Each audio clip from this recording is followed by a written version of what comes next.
Oh,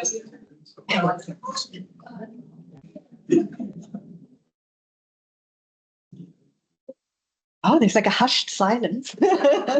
Thank you, everybody, for coming to tonight's Alden lecture.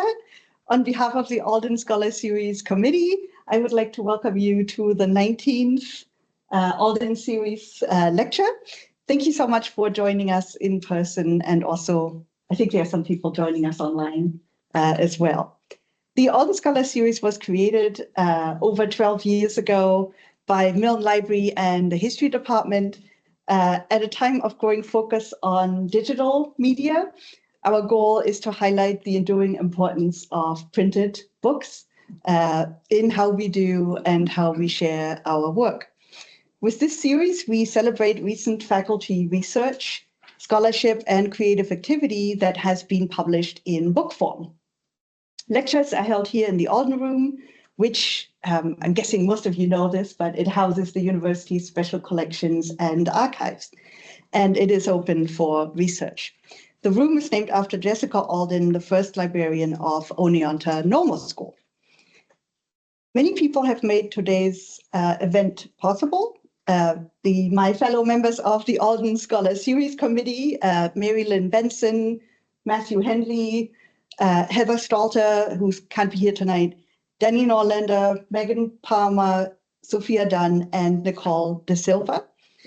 And we also would like to give special thanks to Darren Chase, Director of Milne Library, for allowing us to use this space, and to Matt LaPalooza and the custodial staff for preparing it for us, to Darren Lyons, Manager of Business Operation OAS, for arranging to have copies of Dr. Haley's book for sale over there. So we hope that you will buy them all up, and to Stephanie Cody for helping with the sale.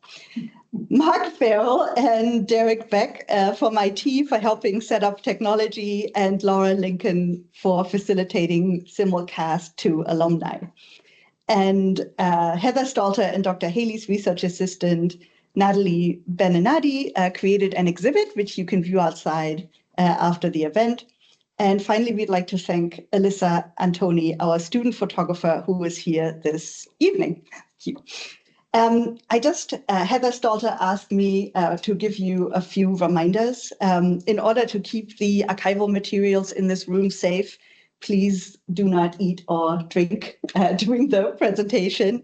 Please also turn off your cell phones or switch them to silent. And she also wants you to know that because this room is kind of crammed, there are 2 emergency exits. One is behind you and one is behind Dr. Haley. After the presentation, there will be a Q&A session, and also there will be refreshments in the room that is behind there. And we will guide you to the refreshments after the talk. And I will hand over to Dr. Henley to introduce our speaker.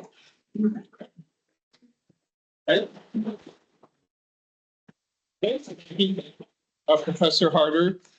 She didn't mention there's supposedly a ghost in the but hopefully a ghost will not reappear this evening. So I'd like to briefly introduce our speaker and his book. So we're very honored to have Professor Brian Haley speak tonight.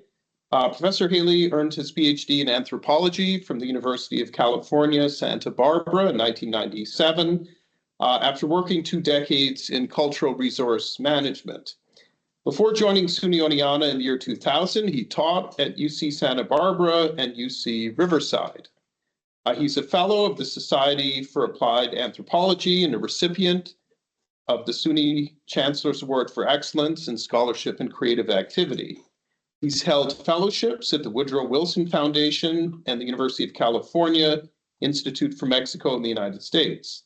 He's been a very well-published scholar. He's the author of Reimagining the Immigrant, the Accommodation of Mexican Immigrants in Rural America.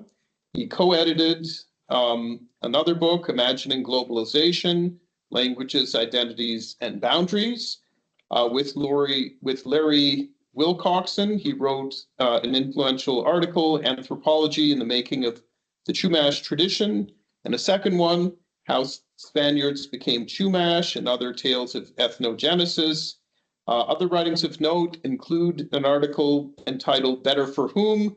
Laborers Omitted in Goldschmidt's Industrial Agricultural Thesis, and Craig Carpenter and the Neo-Indians of LONIA. In addition to his book this evening, Hopis and the Counterculture, he's published In Cahoots with Neo-Indigenism, which diagnoses a troubling continuation of colonialism in academia. So tonight, as the title shows, Professor Haley will talk about his book, Hopis and the Counterculture, Traditionalism, Appropriation, and the Birth of a Social Field. I had a chance to have a quick read of Professor Haley's book, and I can honestly vouch it's extremely timely and brimming with ideas. It begins, as many good books does, with a telling anecdote about discovering a Hopi symbol in a miniature fairy village of rocks and pebbles, not far from here, in Wilbur Park. Yes, and Brian goes on to show how the Hopis, who are an indigenous people now living in Arizona, became revered by outsiders and were seen as a source of spiritual wisdom that was applicable to their own lives and the problems of the world.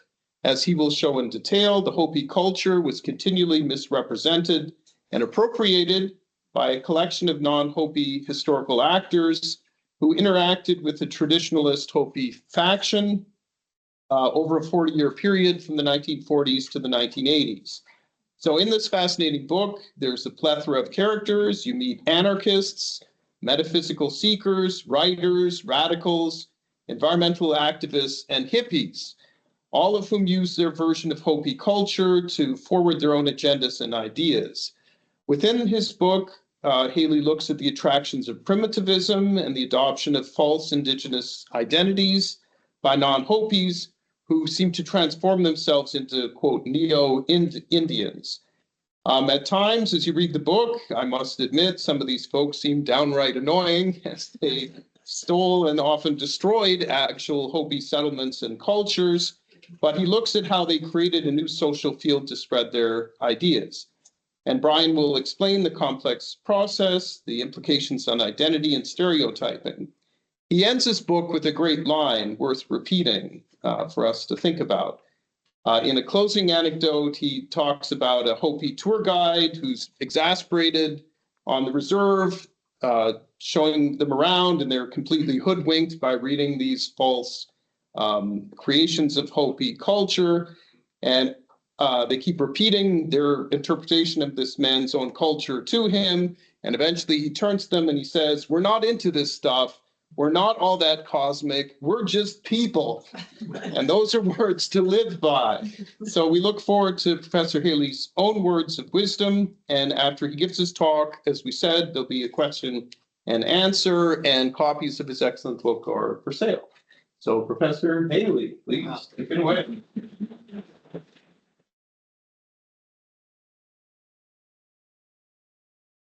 Thank you all so much. First of all, thank you to the Alden Series Committee for this opportunity to speak about my book. There are so many years of work involved in this, putting this book together and getting it out. It's great to be able to have opportunities to talk about it finally. It was a long time in coming. Also, a shout out to Natalie Beninati, who could not be here today because she's in class. So responsible. That's just typical Natalie, but she, my research assistant, who is helping me organize the crazy mass of papers that constitute a collection that Craig Carpenter's children gave to me this past summer. It's a nightmare. And she's bravely taking it on. She helped put this little exhibit together today that contains materials that illustrate the way this group of actors disseminated their novel interpretations of Hopi religion and Hopi tradition and disseminated it around the world. So shout out to her. Also, person who couldn't be here, but who's really special to me, my wife, Cindy. I want to thank her for her unwavering support and inspiration.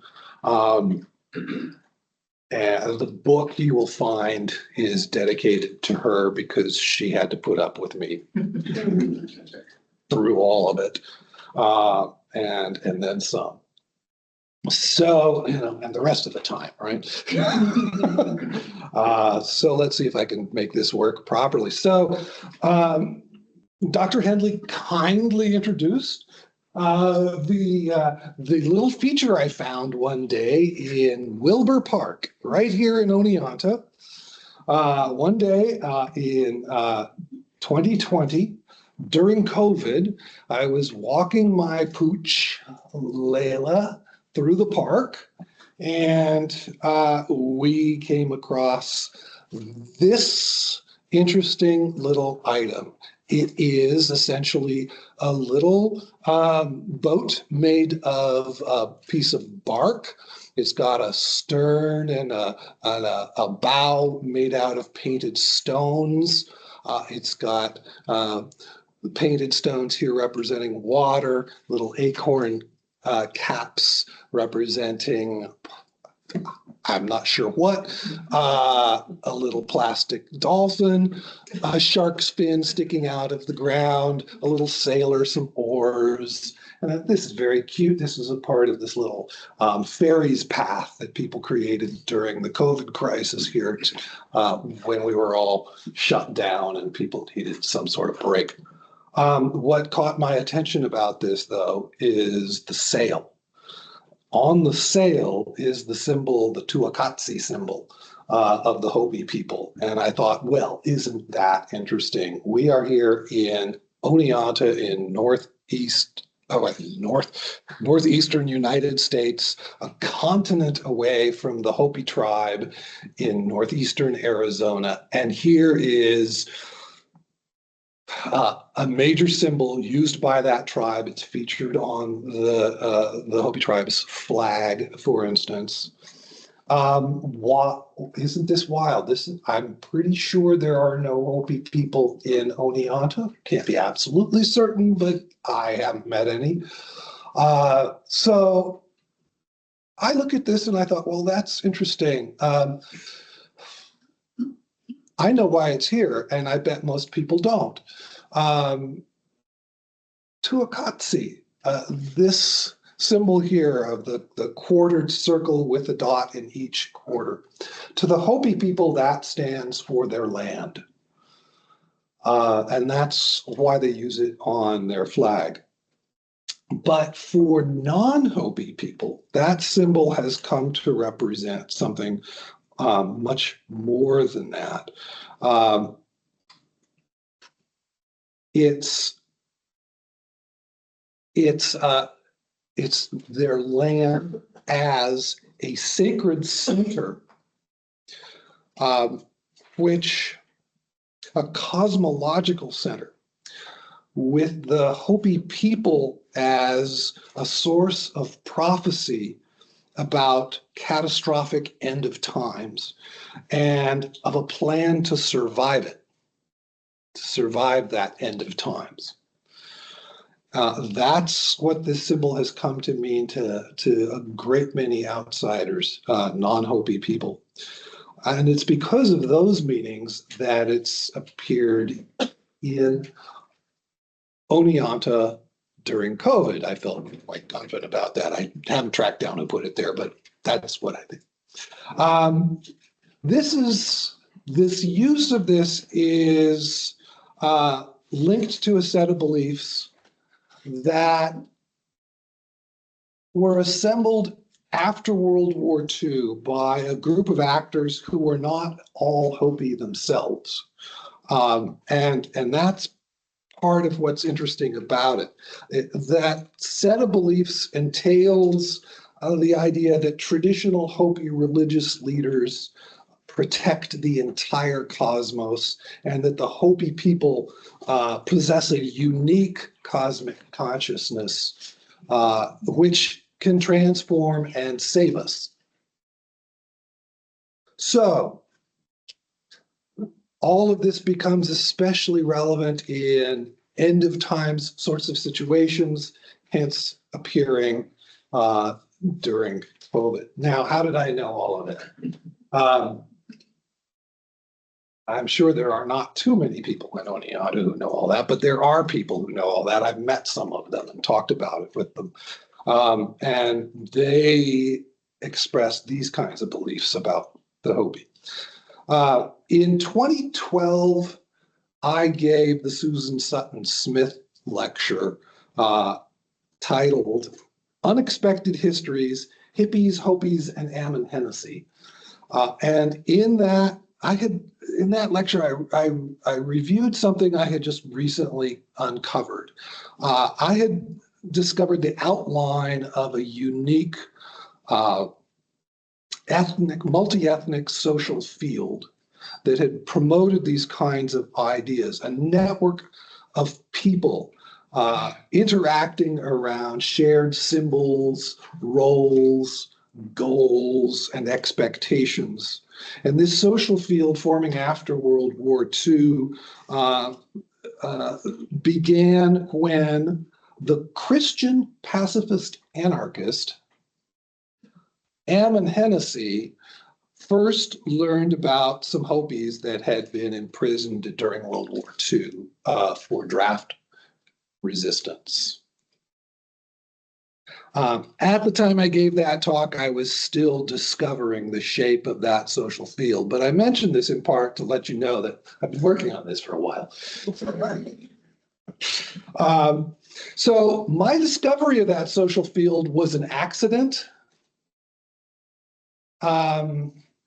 What I was doing was I was working on a project in which I was trying to trace and learn about what had inspired descendants of Santa Barbara, California's Spanish colonial families to believe they were Chumash Indians.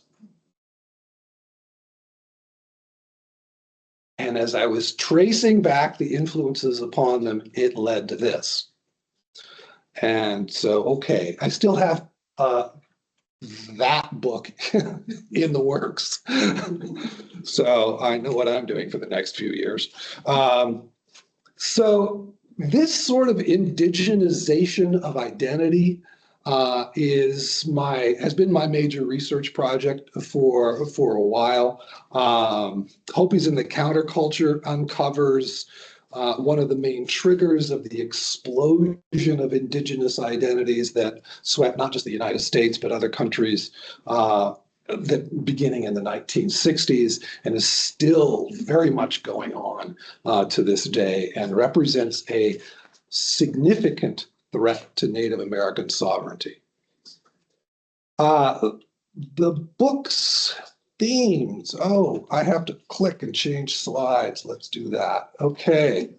There we have the Titu or Kachina doll of the god Massa, who is of central importance to some of the people in the book. The book documents this movement that popularized inaccurate portrayals of Hopi religion. That sounds esoteric, I know, but really the consequences have been international in scope, and it involves identity processes and practices that imperil our goals in diversity, equity, and inclusion. So I think it's timely as far as that goes. The themes include looking at how new culture is produced and the circumstances in which new culture is produced, but not just any new culture that gets portrayed as tradition. In that process, two important concepts stand out, one being primitivism, the other being traditionalism. Primitivism has been studied by many, many scholars for for a century now. Primitivism represents a worldview in which people have two sort of macroscopic identity categories, one being the civilized people and the other being whatever their antithesis is. And it's often, well, it used to be things like civilized savage, civilized primitive.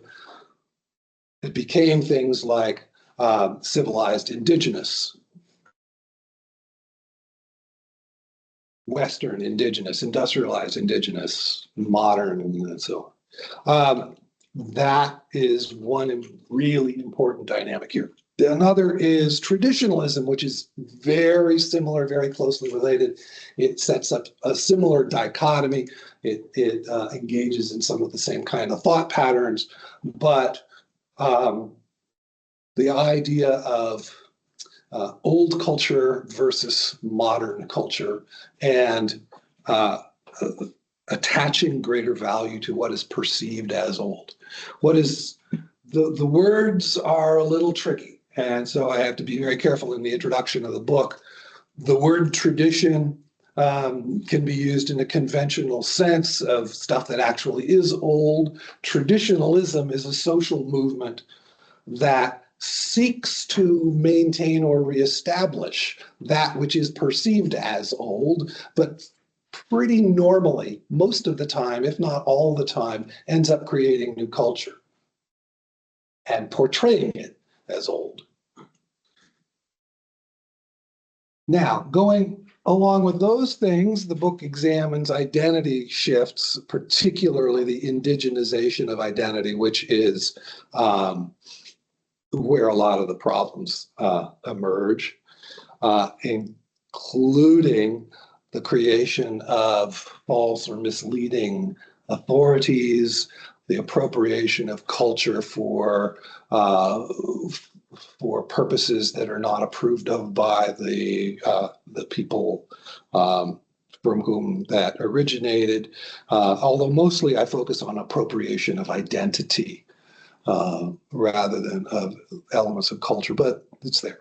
Also, something that comes out of this study is the way those processes, some of these actors, their true origins get concealed by the dynamic of both primitivism and traditionalism that set up dichotomies that conceal that there are other kinds of actors involved.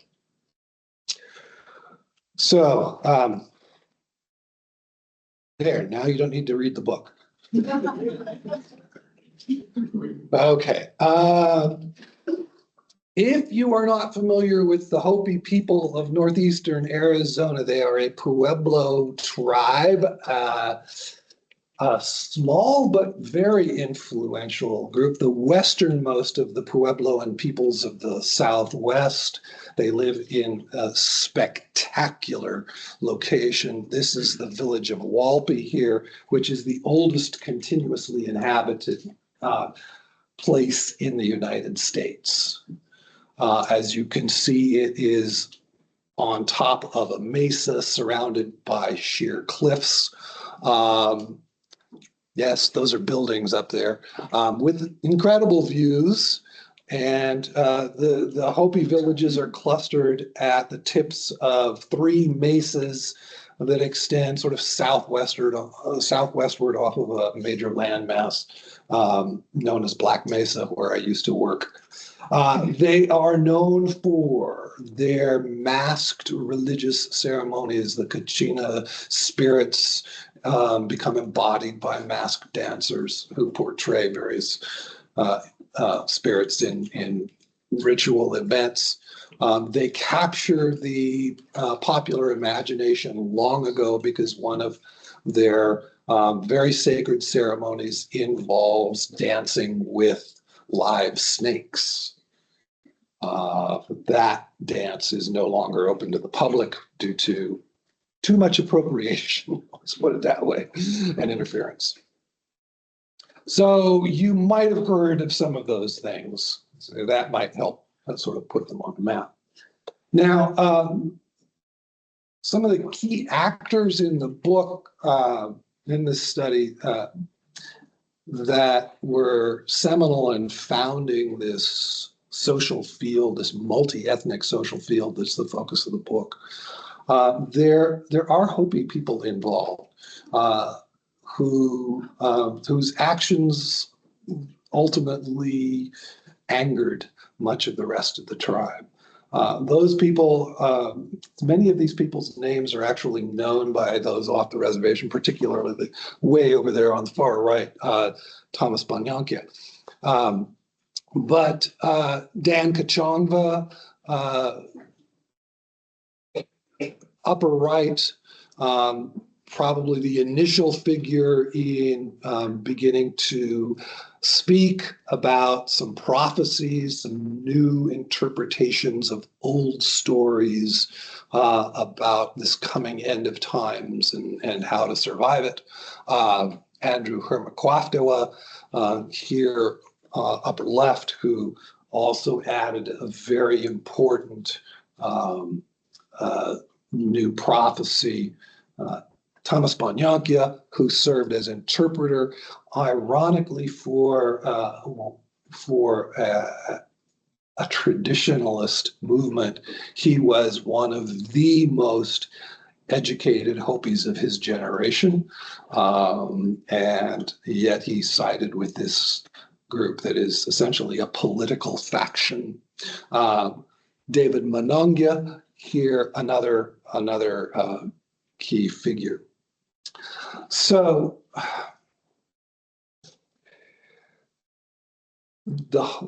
collectively, these people and others associated with them came to be known as the Hopi Traditionalist faction or movement. A little disagreement there. Certain members came and went, so faction is actually probably the most precise term. They banded together over opposition to the creation of a Hopi Tribal Council that was first created in the 1930s. And they also wanted the federal government to forcibly remove Navajos. The Hopi reservation is surrounded by the Navajo tribe. The Navajos were encroaching on Hopi lands and making it really difficult for the Hopi to continue to raise livestock. They wanted the Hopi people as a whole wanted Navajos to be removed by the federal government. And that was a concern of this faction as well. The outbreak of World War II was interpreted as a sign that Purification Day was coming. And Kachongva had introduced the concept, well, he didn't introduce the concept, but he reinterpreted some old stories about Purification Day, that due to the rise of evil in the world, a figure by the name of White Brother or Elder Brother would return to the Hopi, identify himself, and then kill all the bad people and usher in the fifth world, right? When everything would be wonderful. Kachongva introduced a new element that had not been present before, and that was it wasn't just going to be Hopis who were going to survive into this new fifth world. It wasn't just going to be those who were following Massaw's teachings among the Hopi. It was going to be absolutely anybody from any ethnic group, anywhere, who, if they lived according to Massaw's principles, they would survive into the fifth world. So he started that kind of thinking. So what did these guys do? And they were, the leading figures were all men. And this is a interesting feature of this whole study. All the leading figures are men for whatever reason. We see in this that tradition changes. Not a huge novel idea, but it's certainly not something that people generally expect. For this political faction, they sought change by claiming to have tradition on their side. And that is dangerous among the Hopi because the Hopi are organized matrilineally into a bunch of different clans and a bunch of different villages that up until the 1930s had all been very independent. Each clan and each village had their own versions of tradition. There was not and is not to this day a single completely uniform version of Hopi tradition. The traditionalist movement, on the other hand, was insisting that their version of tradition was the only version of tradition. So what did that mean? That meant it was hard for them to completely unify people within the Hopi tribe itself, right? So they had to look outside the tribe for support in trying to get the federal government to do what they wanted it to do, which was end the Hopi Tribal Council, remove those Navajos, give power back to people like Dan Kachonga. So they had to reach outside the tribe and they had to start changing, modifying their traditions to meet the demands of outsiders. And they did this with an awful lot of help from those outsiders who would suggest all sorts of ideas and new interpretations. But I just put a handful of examples up here. The purification prophecy that Kachonga had told, before he revised it in the late 1930s, the purification prophecy only applied to Hopi people. And then in his revision, it applies to absolutely anyone. Hermaquaftua introduced a revision of an old story about a gourd of ashes, a magical gourd of ashes that was cast at the feet of an invading enemy and defeated them at the last possible second. Hermaquaftua, in light of what happened in 1945, decided that the gourd of ashes story was about the atomic bomb, and that the atomic bomb was now a threat that people could survive if they were living according to Massaw's rules, their version of Massaw's rules. Another element, just another example, the Wutat, this is a tongue twister, Wutatakyawi petroglyph. That's the Hopi name for this thing. It's now popularly known as Prophecy Rock. It's also been called Life Plan Rock. It was originally described as depicting an attack on a Hopi village by Spanish soldiers.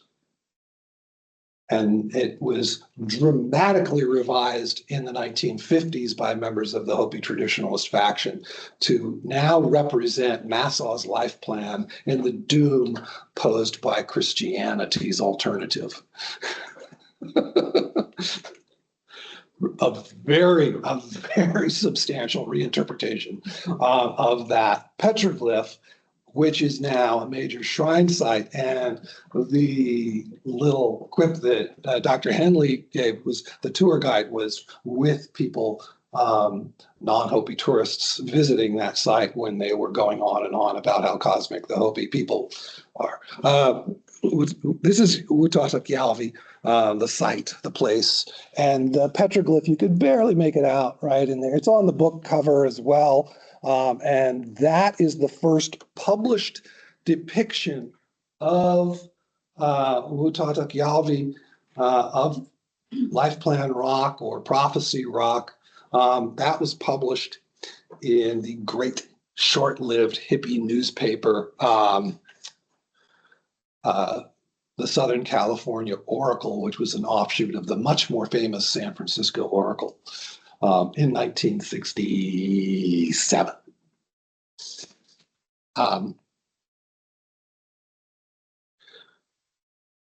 So there you go. There's Prophecy Rock. People go there. The Hopi tribe just kind of rolls its eyes and shrugs. There's some stories in there about people, Hopi people being asked for directions to get there, and they have fun with it and misdirect them to the memorial for Kit Carson. Yeah. I made a point of asking permission with the Hopi Cultural Preservation Office if I could photograph there, because of course they have lots of no photographing rules on the res because of the abuse over the course of more than a century. But it's just laughed. So, oh, sure, people go there and film all the time, so go right ahead. It is not a sacred place to the Hopi people. It is a shrine to non-Hopis of great importance sometimes. So, so the book tells a story, a kind of a sequence of main actors are featured whose collective efforts over time have come to assemble a distinctly new version of what Hopi religion is, that is shared with the outside world, and that very few Hopi people embrace. The first of these, as I've mentioned already, Ammon Hennessy. He first learned about the Hopi draft resistors in 1945. They were followers of Dan Kachangba, and they refused to sign up for the draft. They were tried and they were put in prison. The courts decided they didn't have a religion, so they couldn't claim conscientious objector status. That subsequently was changed. Now Hopi people can qualify as conscientious objectors, but they couldn't at the time because they were primitive people who didn't have a religion. Go figure. Hennessy was a writer. Himself a draft resistor who had been imprisoned during World War I, Catholic pacifist anarchist. I know you expect those words to go together all the time. There's a quote here from him from one of his many pieces in the Catholic Worker, one of his favorite places of publication. There are two groups in this country which live the pacifist anarchist principle of reliance upon God rather than government. One group is the traditional Hopi Indians who have lived for 1,000 years on high mesas near the Grand Canyon without a murder, without jails, and without courts and fines. True Hopi refused to register for the draft and went to prison. The Christian Hopi went to war. The other group that he was talking about in that first phrase there, with the members of the Catholic Worker Movement, of which he was one. But that gives you a sense of, he's the figure kneeling in the center. Everyone around him is also either a conscientious objector or a draft resistor. All of them spent time either in prison or in one of the World War II conscientious objector camps. And the audience that Hennessy first made available to the Hopi traditionalists was that kind of group: conscientious objectors, pacifist organizations and churches, and various forms of anarchists and socialists and what have you. Hennessy, it was learning of those draft resistors that brought him on board. Hennessy at the time represented what Roy Harvey Pierce, once in his study of primitivism in America, described as isolated radicals. Primitivism waxes and wanes over time relative to progressivism. Things are good. We like the way they're going, versus things are bad. We don't like the way they're going. Primitivism is that things are bad. Modernism is bad point of view. It never goes away. They just oscillate. And Pierce pointed out that when progressivism is dominant, there are primitivists who exist kind of as isolated radicals who are reformers of various sorts that always appear a little bit crazy. to everybody else, because they're embracing ideas that are really against the grain at the time. Hennessy and his successor were very much isolated radicals who were pushing the envelope as much as they could. But he first gave the Hopi traditionalist faction an outside audience. But as the quote reveals, he also then puts them, he is the first person to sort of put them in the position of having lived in some sort of primitive paradise, if you will. He learned later that back in 1700, many of the villages had banded together and massacred another Hopi village, and he couldn't make sense of that because it wasn't part of his worldview, right?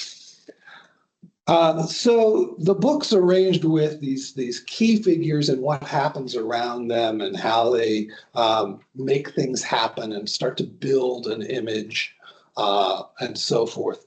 And Hennessy gets the ball rolling and brings in a number of other individuals, as the previous photograph showed. He is followed by Craig Carpenter, whose papers my poor research assistant Natalie is trying to make sense of. Craig Carpenter got involved after a mental health crisis. Carpenter was 16 years old when he went to college at Michigan State University, and sometime either during or after that first year of college, he had some kind of mental health episode. Family members have described it to me as at least like schizophrenia. He heard voices, which he interpreted as spirit voices, and he became concerned with whether or not civilization was right or wrong, a basic primitivist sort of question. And he went on a great quest seeking answers to that and got deeply involved in metaphysical spirituality, the sorts of things that would lead eventually to the diverse set of spiritual practices that get lumped together under the misnomer New Age. A real sort of foundational figure, though, in many respects on that. The Hopi traditionalists accepted his offers of help in 1955.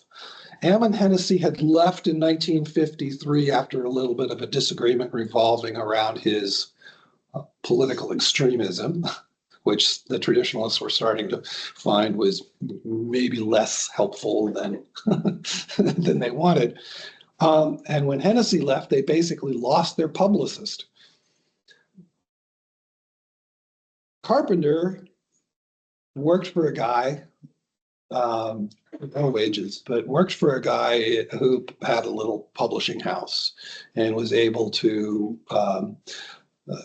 engage in the printing of pamphlets and other kinds of printing and publishing and distribution. So he was now their new publicist. He connected them to an organization abbreviated as LONAI, L-O-N-A-I, the League of North American Indians, which was a small working class organization that advocated for various kinds of Native American rights issues, but somewhat problematically, much of its leadership wasn't Native American, but, well, wasn't Native American in the way you would expect. They identified as such, but they kind of weren't. He brought them on board and became their journal editor.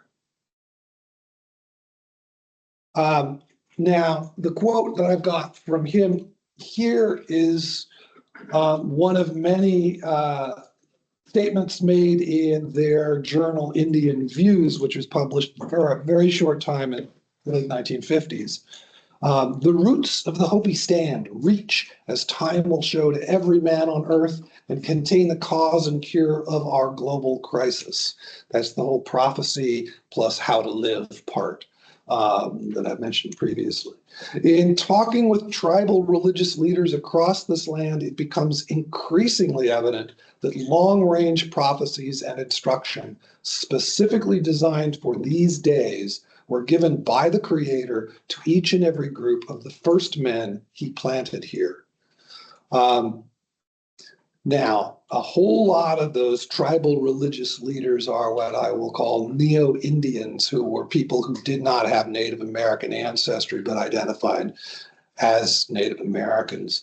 The prophecies that they were talking about didn't have Native American origins, but because of their identity claims, they come to be portrayed as such.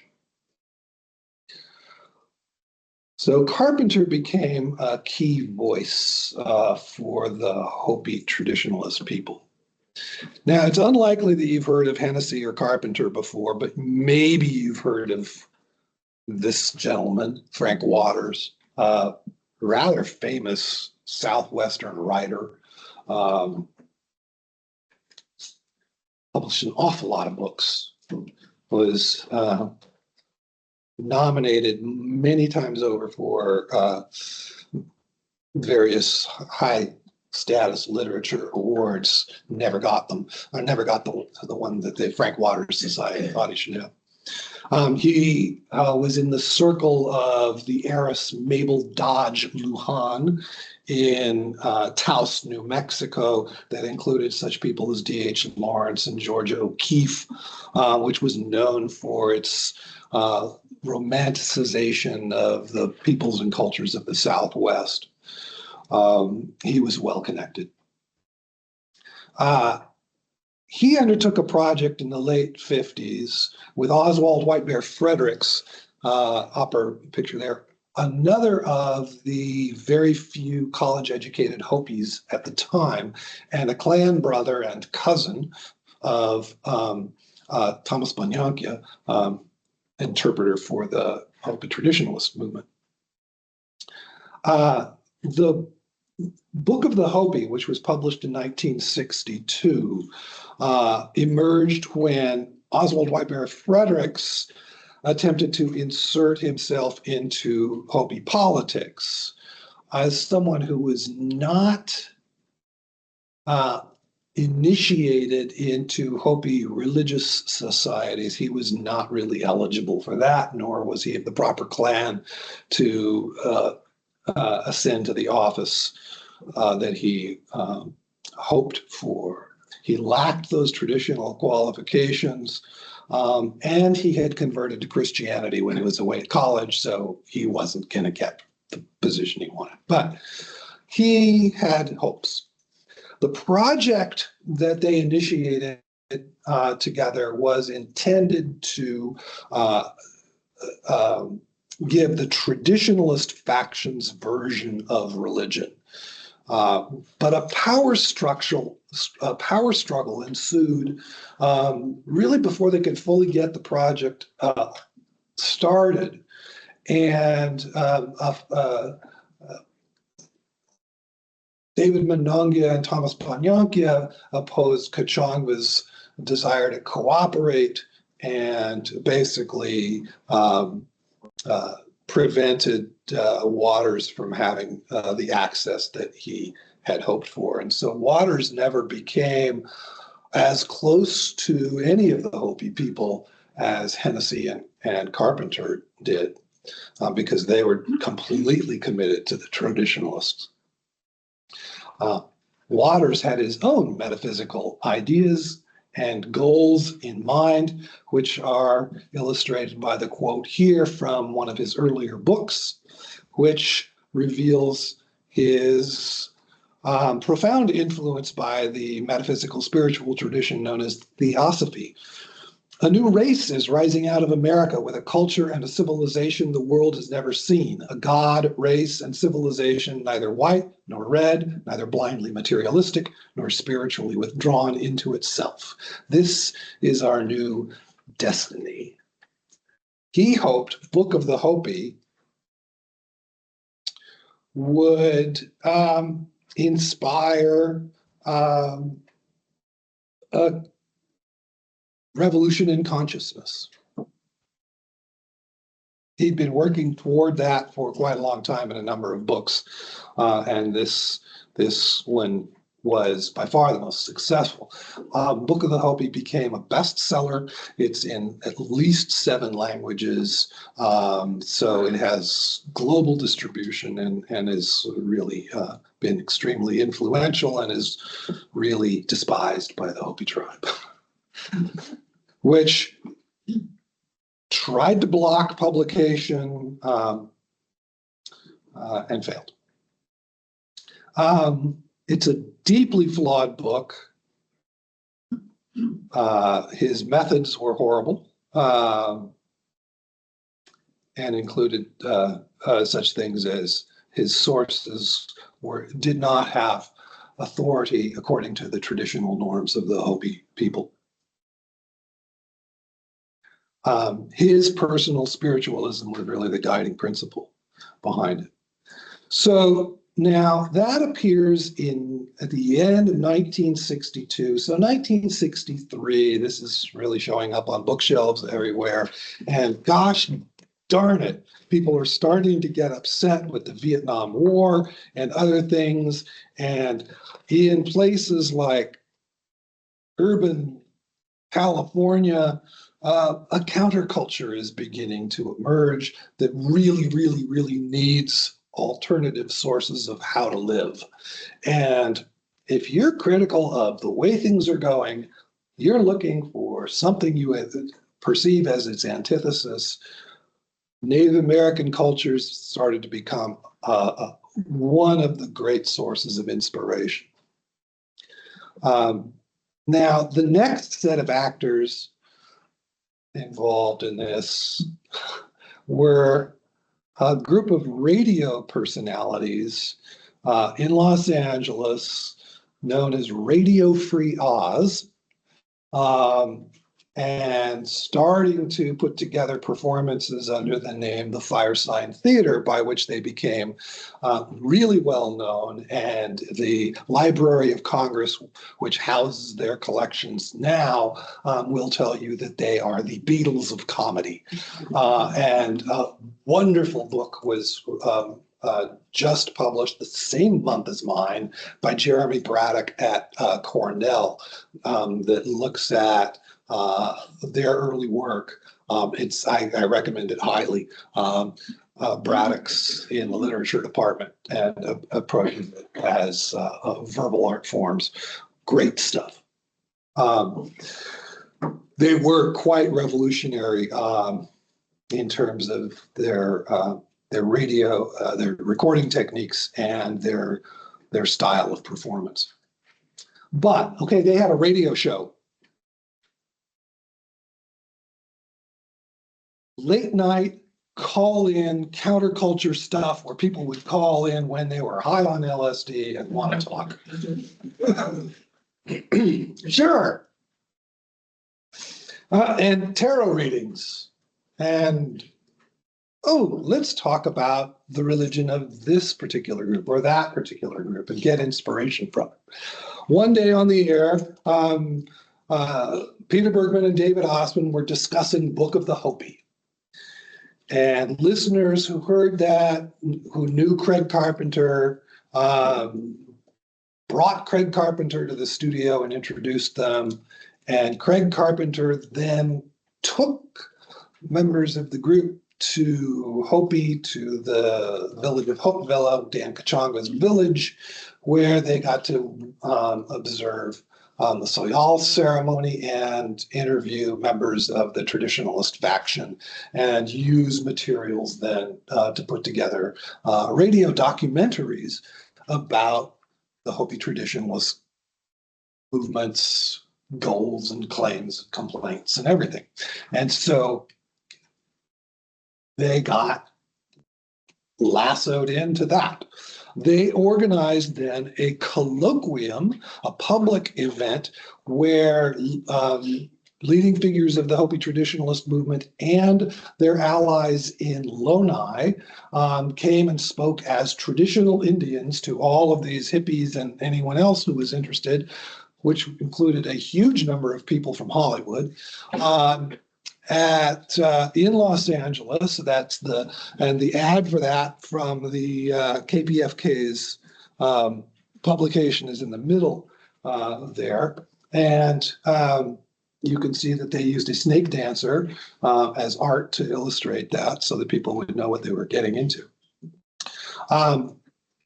And that triggered organizing on behalf of the Hopi traditionalists by these people to provide support to traditional Indians who were the members of Loni and the Hopi traditionalist faction and a handful of other people who would show up and participate in things.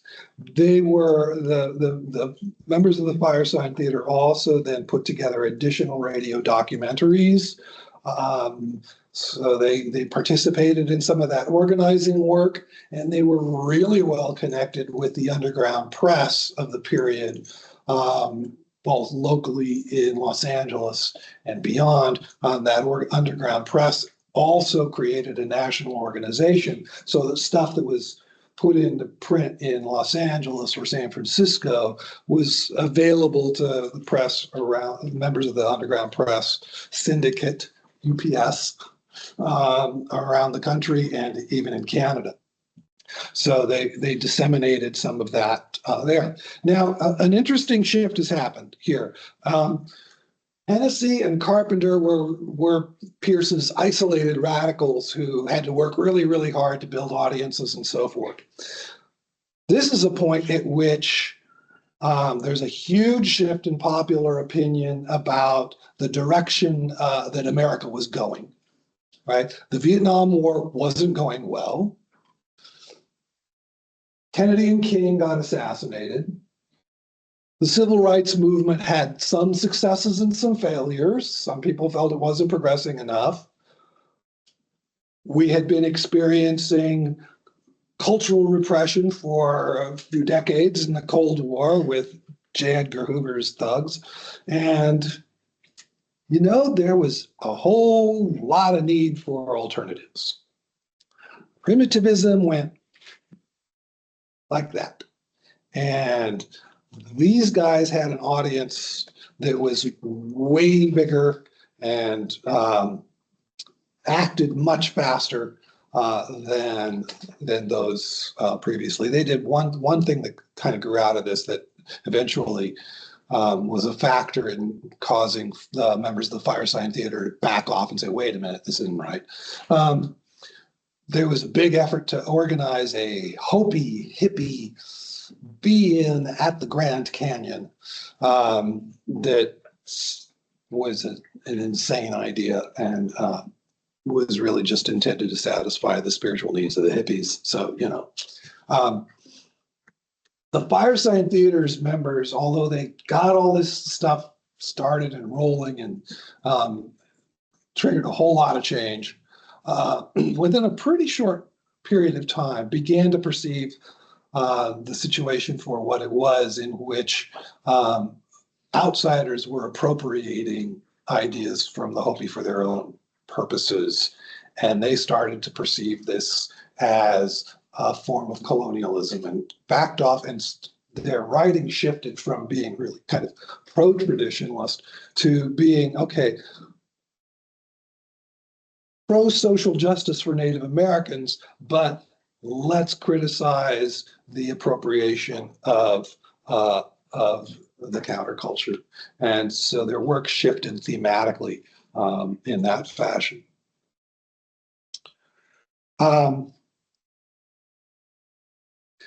One of the organizations that was an outgrowth of their activity, though, you can see the kind of thinking.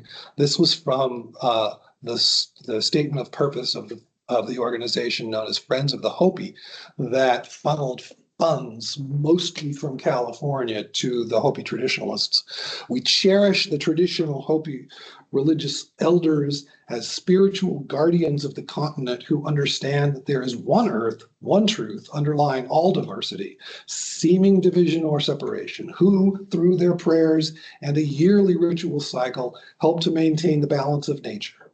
We affirm with the Hopi that we are one, and from that oneness we feel concern for all parts of ourselves. The traditional Hopi way of life must be protected. So these are a bunch of outsiders saying that the Hopi people have to remain traditional because the rest of the world needs them that way.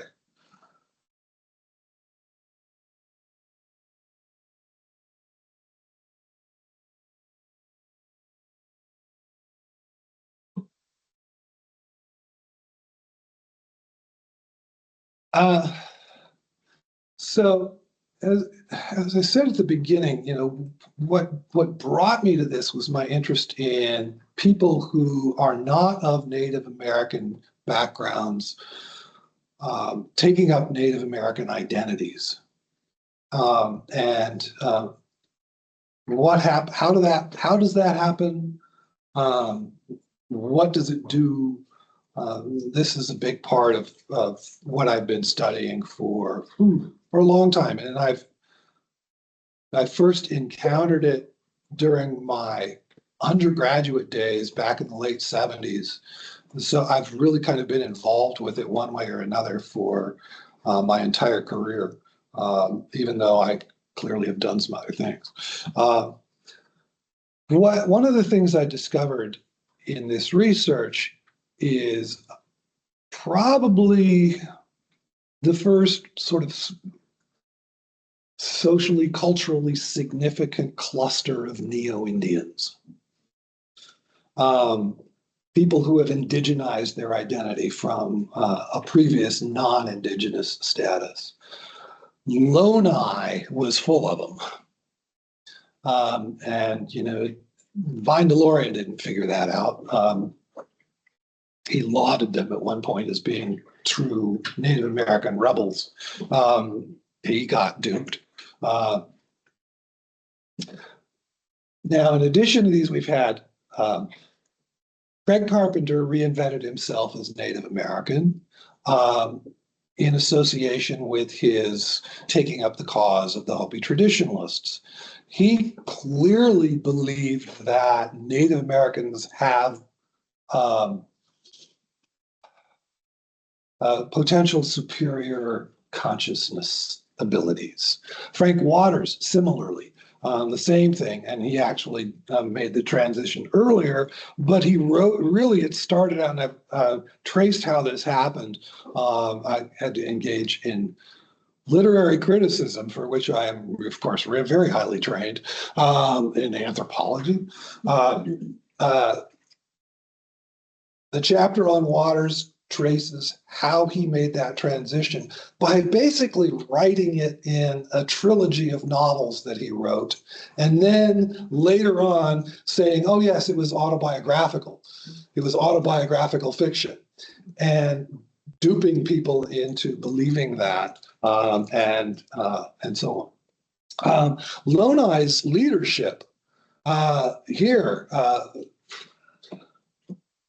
Frank W. Kirk, who took the name Tom Pesaw, James R. Whiteman, who, among other things, he played the Indian chief at Knott's Berry Farm. He also discovered the Blackwater Draw site, which a few of you know about as the type site for the Folsom culture. Samuel Hanna took the name Gray Wolf, military veteran. Howard L. Hurrah, who changed his name to La Hurrah to make it sound French and Native American and gave himself the name Shupshawana, Chief Shupshawana, in fact. Paul Olivas, who took the name Semu Huaute, which is really not how you ought to pronounce that word, and John Pope took the name Rolling Thunder, and I bet you've heard of the Grateful Dead. He was their shaman, and they funded his commune. Neil Young partly funded, Neil Young and the Eagles funded Semus. Yeah. I haven't mentioned the Bigfoot connection, but you're going to just have to. Bigfoot was, again, something prophesied. Let's just leave it at that. Okay.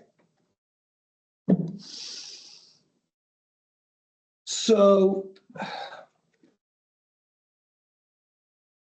you've got all of these people claiming to be Native American, and they've got an organization behind them that says they're Native American. And because they're supporting the Hopi traditionalist faction and it needs all the help they can get, they're just fine with it.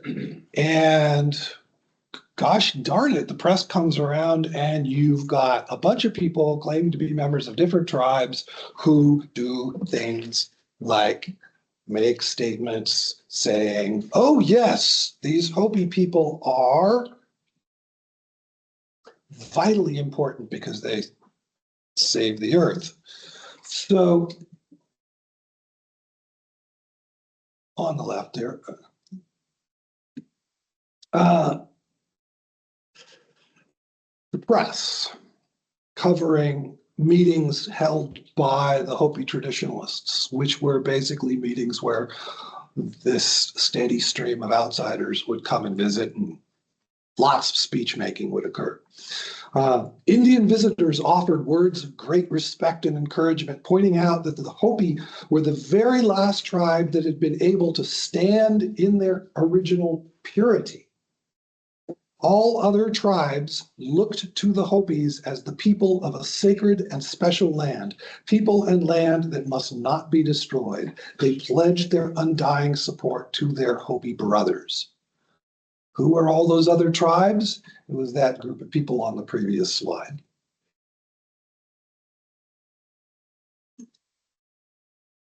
But for the press, it was proof that all those other tribes supported this particular Hopi faction as pure.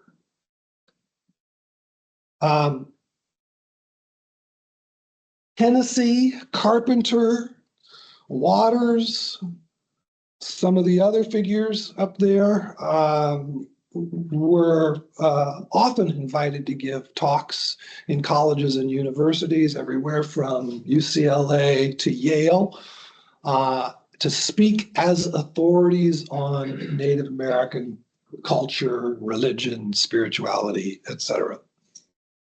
So academia deeply implicated in the production of false images about Hopi religion and culture. Worse off, and a greater focus in the book, the work of the academics who studied the work of Frank Waters and who organized the Frank Waters Society. I have a quote here from the founder, Charles L. Adams. I don't remember which university he was at, but he said this, and this was the consensus point of view among all of the scholars who wrote about Frank Waters' work. A theme of major importance in all of Waters' work, the resolution of conflicting dualities, possibly originated in the need the growing boy felt to resolve the two sides of his own inherited nature, his grandfather's manifestation of the rational, materialistic, aggressive aspects of the white culture, and his father's embodiment of the intuitive, spiritual, and patient aspects of the Indian.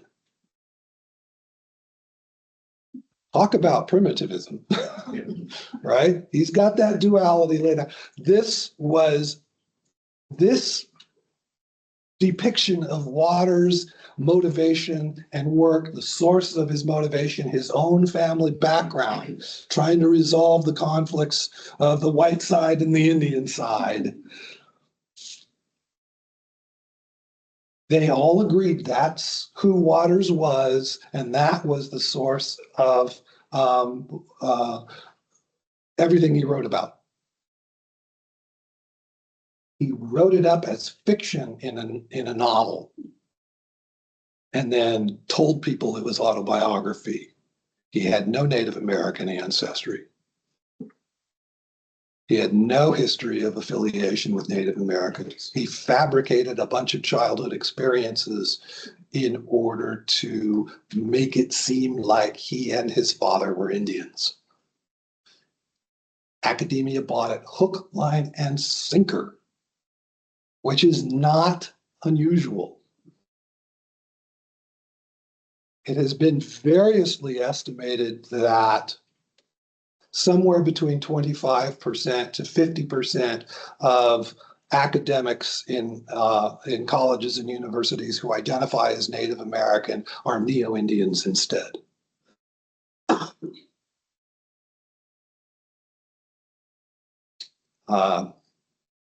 Which is a grave threat to accurate teaching about Native American peoples and cultures, and definitely undermines their ability to represent themselves.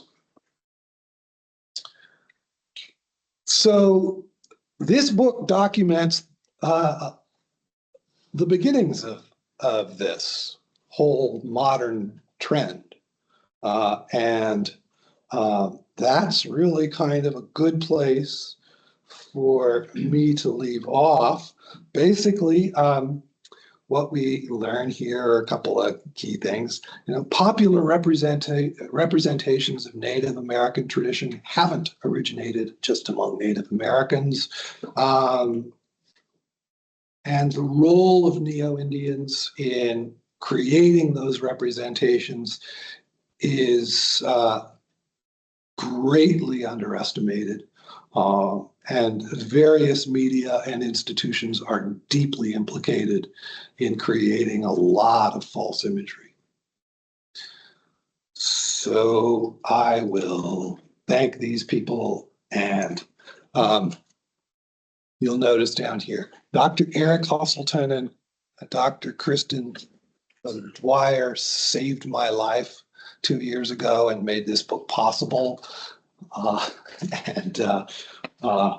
They get, special props too. Thank you all. Yeah.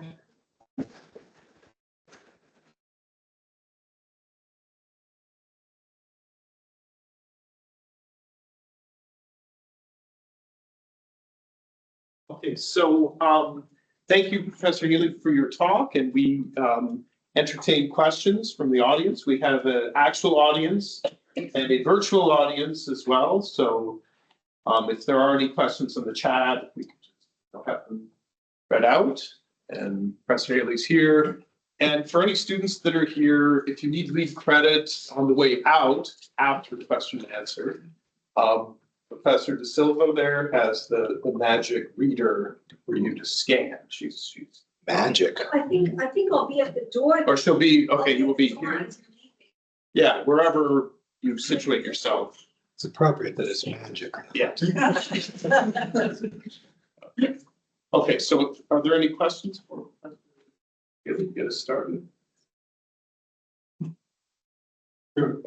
Yes, thank you for the excellent talk, excellent presentation. I hope to read your book very soon. For me, that I study colonial Peru, so this brings me back, of course, to colonial times and how during the whole colonial period, people try to appropriate the Indian identity for their own benefit for lots of different reasons.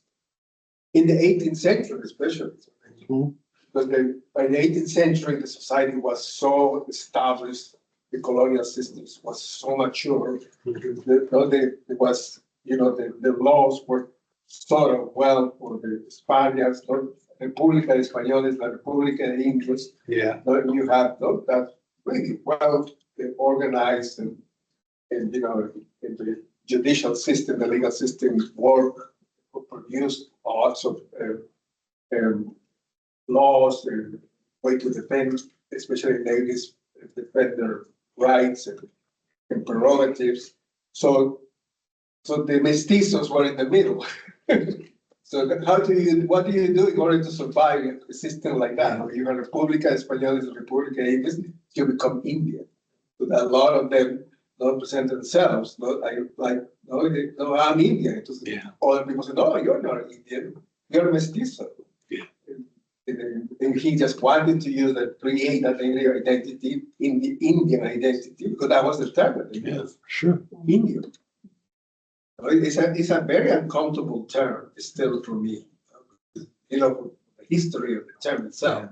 And every time I hear it, reminds me that discussion going on in Latin American history of what term we should use for people, for native people. They ended up being native peoples of the Americas. I don't know if you remember that discussion. It was a huge discussion in Latin American circles.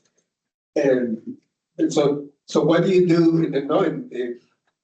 You appropriate another ethnic identity in order to take advantage of that, in order to access to land, in order to access to rights, in order to access to all kinds of benefits. That the colonial system was giving. So that was especially but there are a lot of cases, at least for the Andes. I don't know.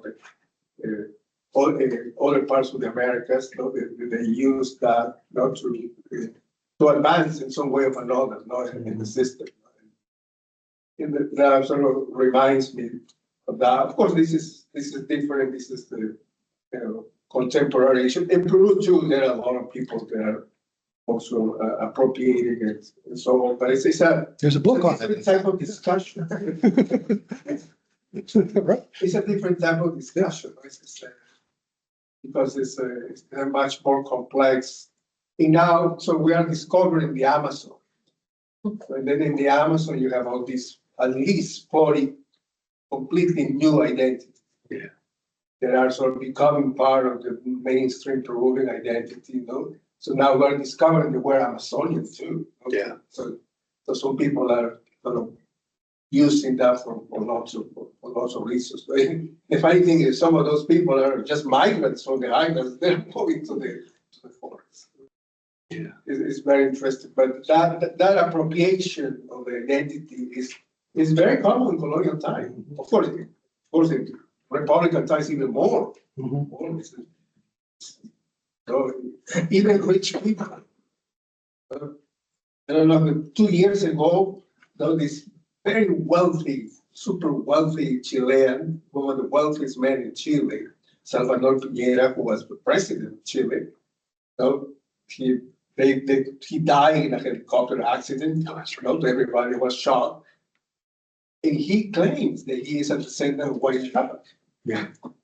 Right. I think you have to take into consideration in any situation where identity is involved is that the overriding body of law that sits over people. In the United States, the federal Indian law does a lot of manipulation, forces people into making choices they might not want to make. And that has to be taken into consideration. Now, in Peru, it's possible the body of law in the 18th century was not as complex as you point out. But with federal Indian law today, it's a huge issue, and it's going to continue to be a huge issue. Oh yeah, especially if the Lumbee gets federal recognition. That's going to The whole process of federal just acknowledgement for everything. federal recognition is unique in the world.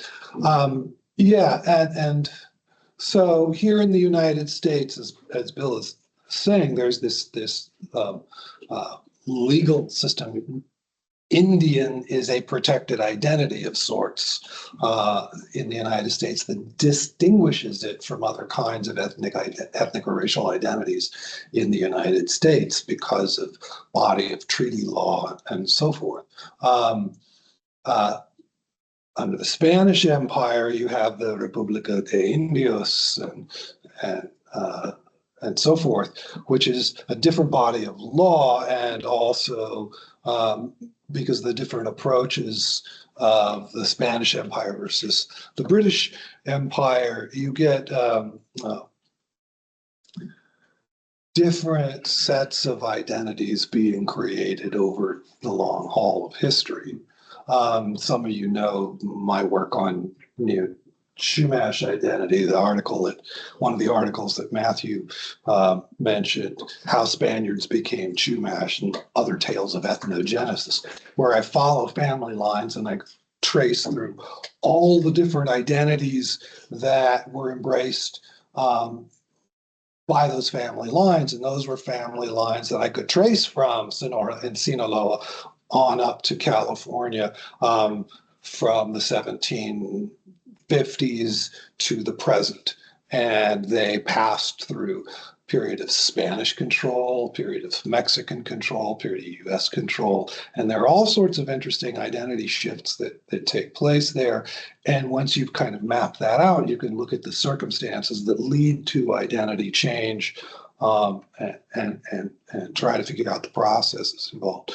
One of the things that has to be pointed out as well is anthropology doesn't approach identity changes as odd. The classical rendering of what ethnicity is that it is something that is malleable, mutable, something that changes. People abandon identities that are no longer useful to them as circumstances change. There haven't always been Americans, right? That had to be created somewhere along the line. Every example you can think of, there is some sort of origin point and some sort of origin circumstance. A process of ethnogenesis has taken place. So Brian, as you mentioned that, I think about the discussions that Bill has about how the quote unquote neo-Indians, wherever creation, new traditions and new thoughts are created, that they start to then embed themselves in the true Indian tradition. Are you seeing any of that in the Hopi, given the information that you shared? Yes. So, Modern Indians taking on some of the neo-Indian. oh yes. Well, these Hopi traditionalists, if I go back to these guys, Dan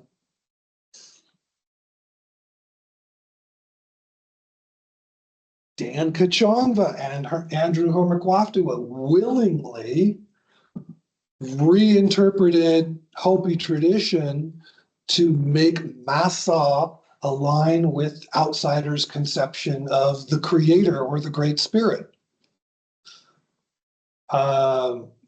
They make those kind of changes in their what they then portray in their speech making as being Hopi tradition.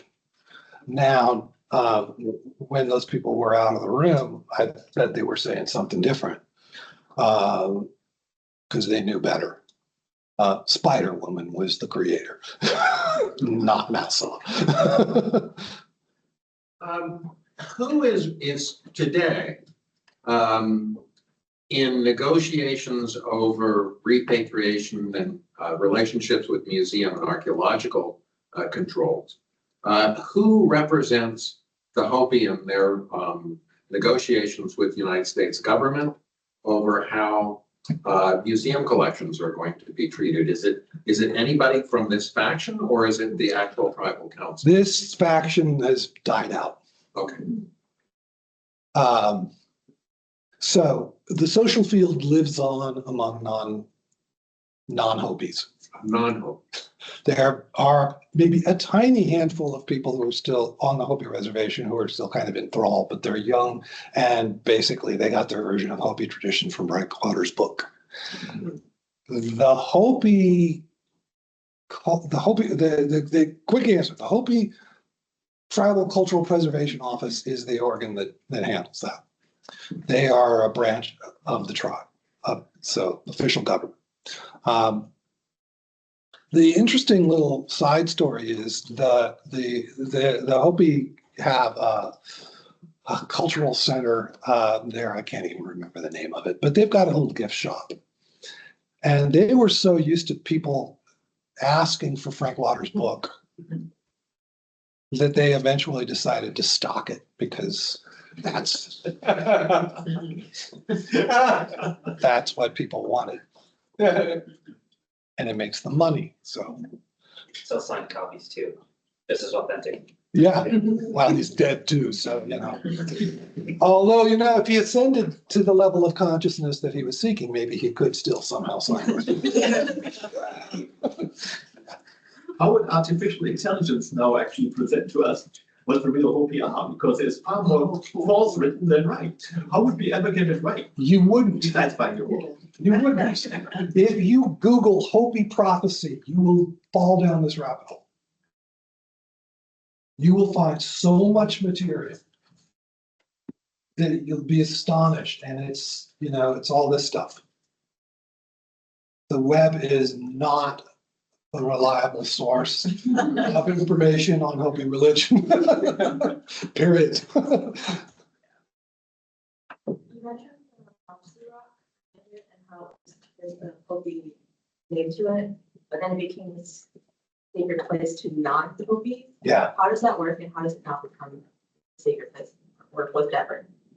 I don't know how it will unbecome a sacred place unless people read my book and take it seriously, but I'm not counting on that.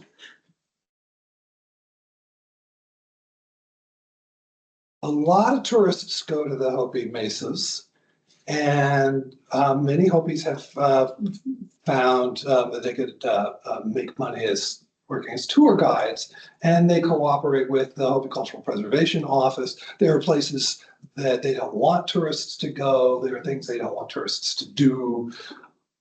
They are perfectly fine taking tourists to I can't even say it, Prophecy Rock. I can't say that word either. That's in fact the main place that tourists want to go. Other than see a dance, that's where they want to go. And so there are these interesting accounts told by some of the tour guides of their experiences with these tourists. And they're remarkably similar. It means a lot to them.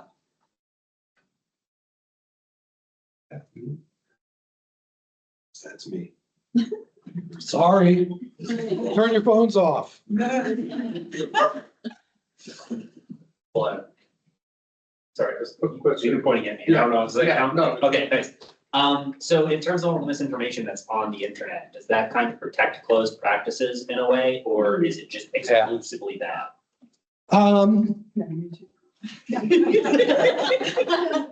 Don't feel bad.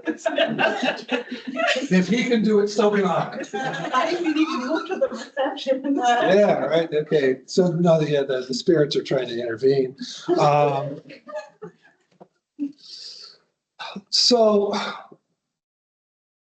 there's all that misinformation out there. People get the wrong idea. They're drawn to that. It does, to some extent, leave Hopis free to practice some of their stuff. But the problem that the Hopi tribe has faced as a result of all of this that I've written about is they have people show up who interfere in ceremonies. They have people who show up and build shrines that are not authorized, that from an actual traditional Hopi point of view are potentially dangerous. And they take prayer feathers from actual shrines. And, you get the occasional guy coming around in the red cape with a red cap on saying, I am the true white brother. I've come to start Purification Day, and knocking on doors. Oh. Yeah, there have been a lot of those. The tribe maintains a file of what they call the Wacky Pahana file. They were so happy my book came out, they wanted copies for the tribal chairman. I don't know. I can say that a few individuals I know who were very much caught up in this at the time, but began to kind of think, well, maybe this isn't quite right, have read the book and said, now I get it, which is nice. I imagine there will be more people who will read the book and say, I hate him. He's wrong. And that's okay. This stuff occurs because people have a need for it. They're not happy with their lives. They're not happy with the direction of the world. We can all understand that really well, right? But then it's also hard to correct them because of belief perseverance. Well, So when you're presented with contradictory information, you tend to hate the person who gave you the contradictory yeah, information. you do hope that time plays a role.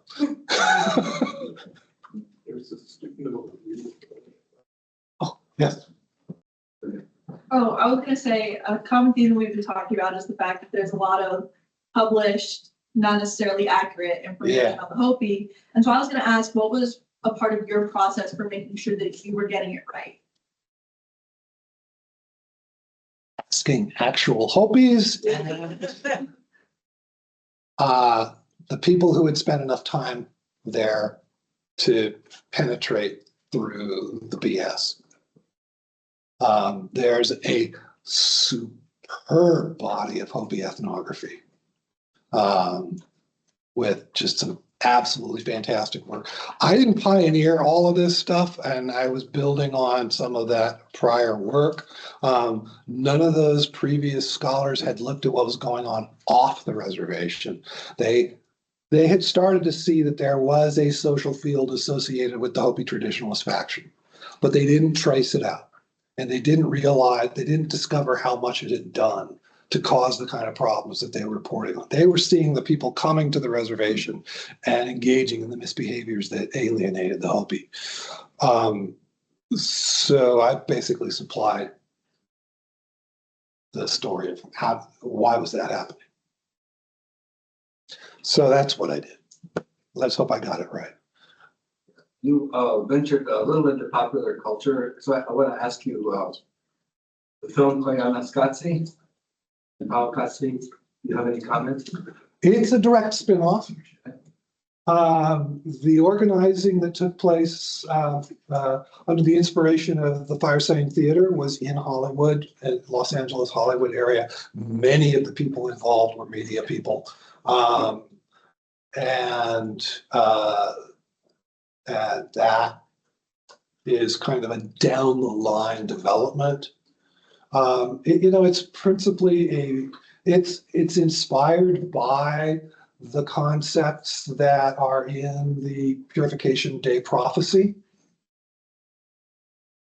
And it's both a visual and oral depiction of those. So, I mean, it doesn't proselytize per se, except to sort of embrace the concept of turbulent times, Koyaanisqatsi, and how bad that is, and to kind of try and portray it visually and sonically. So it's not as bad as some things that preach at you. Yeah. Well, But it is a direct, or a little bit down the line, but yeah. in a way, it's very simple and direct equation, and it's really hard to argue with the visual comment that it makes. Yeah. So, and seeing that through the lens of Koyaanisqatsi. Well, yeah, the reason why we can really be pretty certain about how it was influenced is the non-Hopis in Los Angeles who formed the Committee on Traditional Indian Land and Life, as well as the sister organization up in the Bay Area in Northern California. They became overwhelmingly concerned about coal mining. And that's in Koyaanisqatsi, the film, that's a focus of the concern there. And that's, see, now the Hopi traditionalist faction was like, yeah, we're not happy about the coal mining, but our real concern is the Hopi Tribal Council. Why aren't you helping us get rid of them? Right, so yeah, there's a difference there. If there's time for, is there time? You quick. Okay, yeah. I mean, my question is kind of about the sixties, which maybe isn't shocking.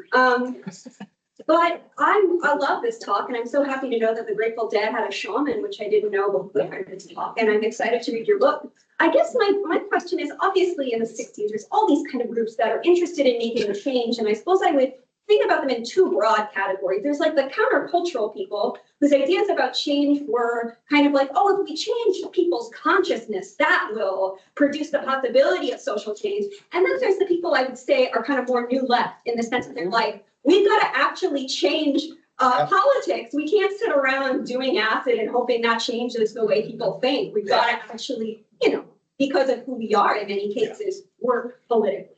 So I guess my question here is like, how did folks who maybe were in the American Indian movement or folks who are more on these kind of like political change concerns, how did they interact with these kind of countercultural folks? Or to make it even more simple, how did, say, folks who identified as part of the American Indian movement interface with these counterculture people? I was just curious while I was listening to. Well, the American Indian movement being principally an urban-oriented rights movement was, was not comfortable with the spiritual focus of this movement quite so much. So there are overlaps. There's some, points of contact and so forth, but they were kind of distinct strains, as you say. The new left versus the consciousness people. That division showed up in the underground press syndicate in their organizational meeting when Rolling Thunder was there pitching the traditionalist factions stuff, and some of the newspaper editors of some journals were really gung-ho. That's what we want to be our focus. And others, like the Berkeley Barb and the Los Angeles Free Press, which were much more new left aligned, were kind of not completely comfortable with this. Now, the Los Angeles Free Press did eventually follow in the footsteps of the San Francisco Oracle and issue an Indian issue. So they got sucked in a little bit, but it was nowhere near as over the top as what the San Francisco Oracle produced, which is just a remarkable sort of mind-blowing. Oh my God, give me some peyote, please. With the call for peyote, they pitched. That was the song. So I want to thank Professor David very much for his talk and for his questions, and Professor Harder has a few final words and announcements as well. Yeah, we're actually hoping that we could carry the conversation into our reception. We have food and drink, and we would love to see as many of you as possible just through this door when we can. And we also wanted to, remind you that Dr. Haley's book is for sale just over there at the address. We left you feedback forms on your seat. If you had time to fill them in, that would be helpful for us. Just leave them on the chairs when we have done that. And we wanted to thank you so much for joining us, and thanks so much for Dr. Haley for this really amazing.